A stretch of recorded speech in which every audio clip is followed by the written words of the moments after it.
السلام علیکم ورحمۃ اللہ وبرکاتہ۔ ایزی انگلش کلاس میں خوش آمدید۔ پچھلی جو ویڈیو ہم نے بنائی تھی اس میں ہم نے کچھ چیزیں پڑھی تھیں، جیسے الفابیٹس، ورڈ، سینٹنس، اور پھر ناؤن اور ورب اور پارٹیکل۔ یہ چیزیں ہم نے پچھلی ویڈیو میں پڑھی تھی۔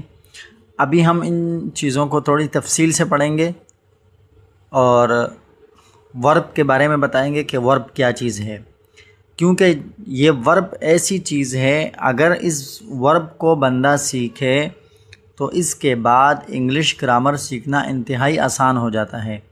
انگلش جملے سمجھنا، ہر جملے کی میں ایک الگ ورب استعمال ہوتا ہے۔ جب آپ کو ورب کا پتہ ہوگا تو آپ کو جملے کی پہچان ہوگی کہ یہ جملہ کون سا والا ہے، یہ ماضی کی بات ہو رہی ہے یا مستقبل کی بات ہو رہی ہے یا حال کی بات ہو رہی ہے۔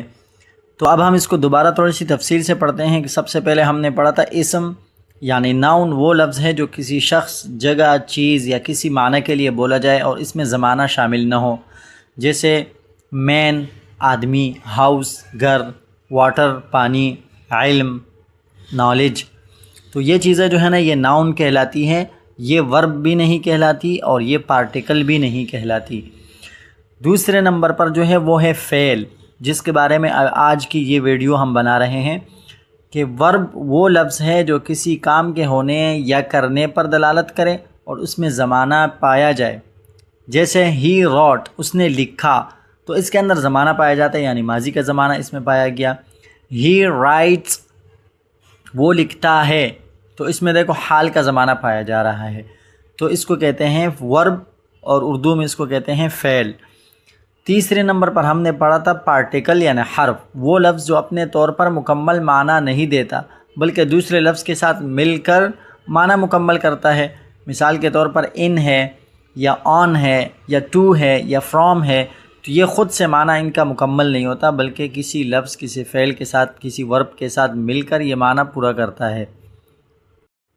آج کا جو ہمارا اصل ٹاپک ہے جس پر ہم یہ ویڈیو بنا رہے ہیں وہ ہے ورب۔ ورب وہ لفظ ہے جو کسی کام، عمل یا حالت کو ظاہر کرے۔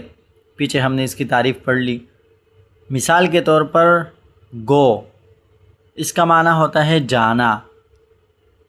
اب میں کہوں گا کہ I am going to school, میں اسکول جا رہا ہوں، تو مطلب یہ ایک، اور وہ کام جو ہے نا وہ ہے جانا۔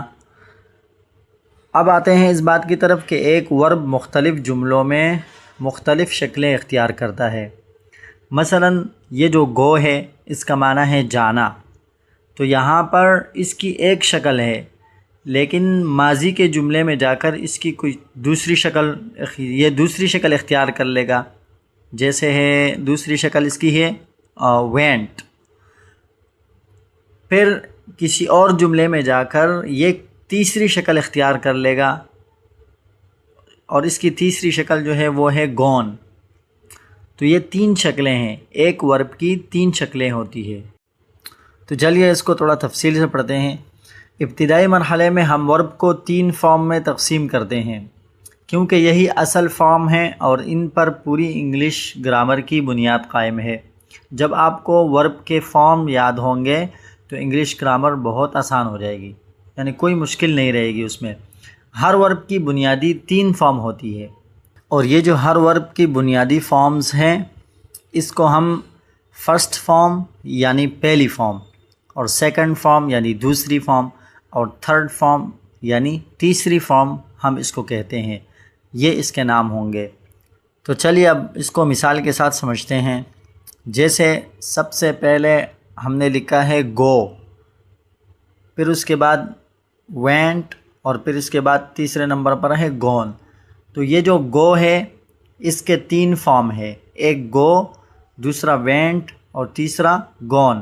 گو کو ہم کہیں گے کہ یہ فرسٹ فارم ہے، وینٹ کو ہم کہیں گے کہ یہ سیکنڈ فارم ہے، اور گون کو ہم کہیں گے کہ یہ تھرڈ فارم ہے۔ اسی طرح ایٹ، ایٹ کے معنی ہوتے ہیں کھانا، تو ایٹ جو ہے یہ فرسٹ فارم ہے، اور اس کے بعد ایٹ یہ سیکنڈ فارم ہے، اور اس کے بعد ایٹن یہ تھرڈ فارم ہے۔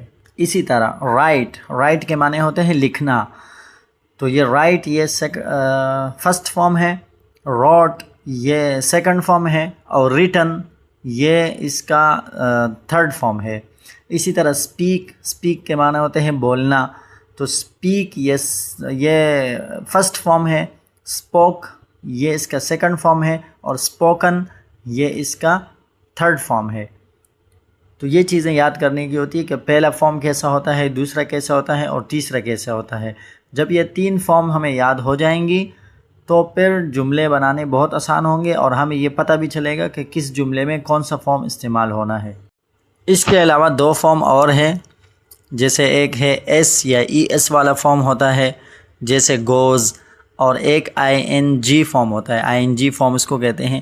لیکن یہ دونوں فارم جو ہے نا یہ فرسٹ فارم سے بن جاتے ہیں، اس وجہ سے اس کو الگ ذکر کرنے کی یا یاد کرنے کی ضرورت نہیں ہوتی، بلکہ اس کو ای ایس یا ایس والا فارم اور آئی این جی فارم کہتے ہیں۔ مثال کے طور پر فرسٹ فارم جو ہے وہ گو ہے، اس کا سیکنڈ فارم جو ہے نا وہ وینٹ ہے، اور اس کا تھرڈ فارم جو ہے وہ گون ہے، اور اس کا ای ایس یا ایس والا فارم جو ہے وہ گوز ہے، اور آئی این جی فارم جو ہے وہ گوئنگ ہے۔ تو یہ 5 ہو گئی ٹوٹل۔ ان 5 فارمز کو ہم نے یاد کرنا ہے اور سمجھنا ہے کہ کون سا فارم کس طرح کا ہوتا ہے۔ انگلش گرامر کے لیے ورب کا سیکھنا انتہائی اہم ہے۔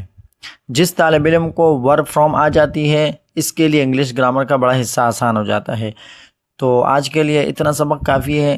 آئندہ ویڈیو میں ہم ورب کو فارم کے ساتھ لیں گے اور سیکھنے کے لیے، اور تھوڑے تھوڑے کر کے آپ کو ورب بھی سکھائیں گے اور مختلف جملے بھی بنانا سیکھنا شروع کریں گے۔ تو آج کے لیے اتنا ہی کافی ہے، اجازت دیجیے، مع السلامہ۔